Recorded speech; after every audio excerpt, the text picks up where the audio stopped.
السلام عليكم ورحمة الله وبركاته. ازيكم يا حبايبي؟ عاملين ايه؟ النهارده عندنا اكله سهله وسريعه كده، مش هنقدر نقول مش مكلفه عشان ما فيش حاجه ما عادش مكلفه يا جماعه. عندي كده كوبايتين من الرز، عليهم 3/4 كوبايه عدس، ولو امكن وعندك كوبايه كامله ما فيش مشكله، بس احنا بنحاول نكون اقتصاديين شويه يا جماعه. عندي دول يعني في مقام 5 جنيه عدس كده، عدس اصفر.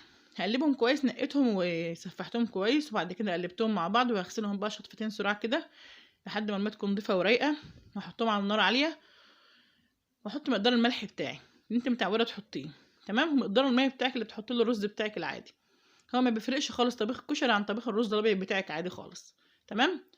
حطيته كده، غسلتهم وحطيت الملح وبس. جهزت عندي طاسه على النار كده، حطيت فيها زيت، وكان عندي برضو حله على النار عندكم ورا هناك اهي، فيها ب20 جنيه بيض حوالي 6 بيضات. تمام. طبعا البيض شاف له يعني رفعه جامده قوي. عندي البيض ولعت عليه كده يتسلق، وعندي جبت بطاطس قشرتها، كانت الكيلو ونص تقريبا برضو ب10. يعني الاكله دي ما عادتش سهله ولا يعني مكلفه برضو. عملتها صوابع كده، مش تخينه قوي ولا رفيعه قوي. قشرت البطاطس وغسلتها كويس من الرمل من الطينه من اي حاجه. عملتها صوابع كده عندي، وزيت بيسخن جنبي على النار، لازم الزيت يسخن كويس. تمام. عشان انت لو حطيتي حتى كميه كبيره جدا من البطاطس، يعني ممكن في ناس بتحط كميه بسيطه وتستنى بعدها تحط كمان كميه، لا، ممكن تحط كميه كبيره، بس بشرط الزيت يكون سخن قوي. تمام. وما تقلبيش البطاطس الا لما تاخد وش من اللون التحتاني وتقلبي، بحيث ان هي ما تتكسرش ولا تتهرى في الزيت. انما لو هتعملي بقى كميه بسيطه بكميه بسيطه مفيش مشكله. طب البطاطس دي انا قشرتها وقطعتها صوابع على طول. طب لو ما كنتش هطبخ دلوقتي وهسيبها شويه، قطعيها اعمليها صوابع وحطي عليها ميه وشويه ملح صغيرين وسيبها بقى براحتها، بس اهم حاجه الميه ايه، تغطي البطاطس عشان البطاطس ما تسودش. عندي بقى عملت بصله كده، غسلت بصله، قشرتها وغسلتها، عملتها حلقات كده، وعصر عليها ايه ليمونه وشويه ملح. تمام. بتبقى حلوه برضو كده مع الكشري، بتدي طعم شويه يعني. اكله في السريع بس حلوه كده وطعمها حلو بصراحه. لو عندك بقى بتنجان بخل معمول بالثوم، او عندك بتنجان متحمر كده عاملاه برضو حلقات ومحمراه، او فلفل او شطه، بيبقى حلو. بس ده اللي كان متاح يعني. عصرت ليمونه كده ورشه ملح خفيفه خالص. تمام.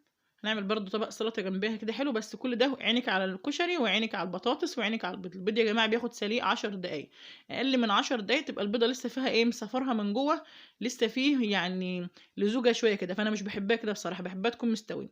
ولو زاد عن كده برضو الصفار بيستوي زياده عن اللزوم، فانت درجه السليق ده زي ما انت عايزه. طيب عندي عود كده بس شبت، او عود كزبره خضراء، مش حباه خالص.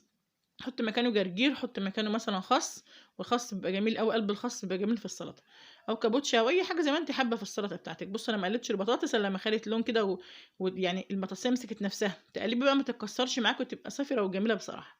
الكشري بتاعي خلاص بدأ يتشرب الميه بتاعته اهو، عادي خالص زي الرز. اول ما يتشرب الميه خالص بتاعته، يكون في نسبه ميه خفيفه خالص، هوطي عليه بقى ياخد التردده بتاعته يعني يكمل نضجه او سواه 10 دقايق واطفي.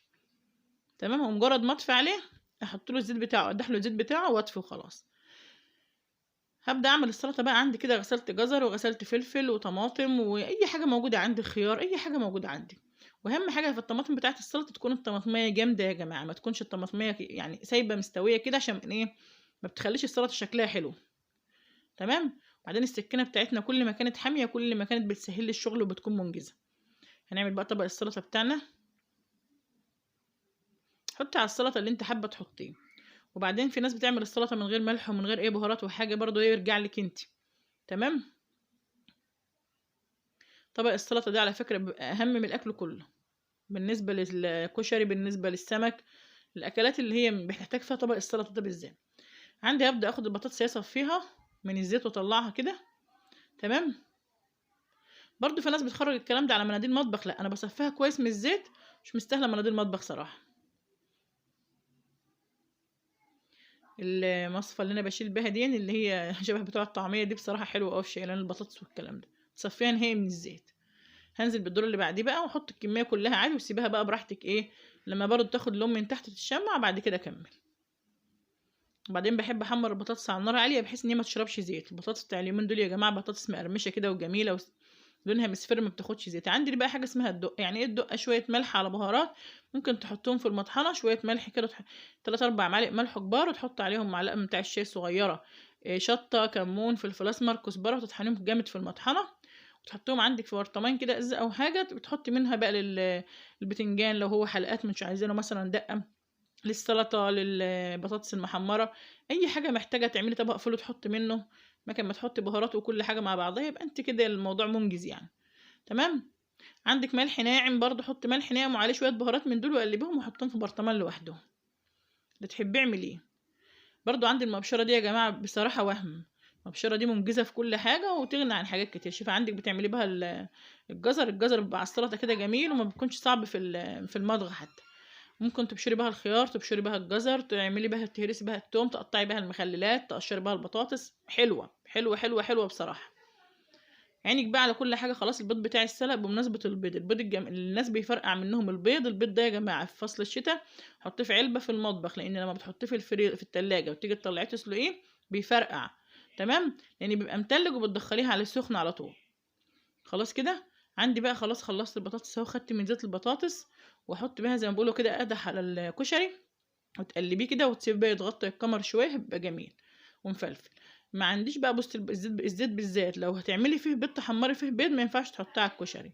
طيب لو انت هتحمري بتنجان ما ينفعش تحطي من زيت البتنجان على الكشري، لان هيسود الكشري. هو مش هي طعم وحش لا، بس هيسود الكشري. تمام. ناخد بقى معلقتين كده من الكشري. خلصنا الاكل بتاعنا في ثواني اهو. معلقتين من الكشري كده ومعانا المخلل الجميل، معلقتين من السلطه، بيضه كده مسلوقه كده مش متحمره ولا حاجه لسه كده يعني، مش شايله زيت كتير. عندي بطاطسيتين، عندي بصلايه كده، بجد بقى اكله جميله.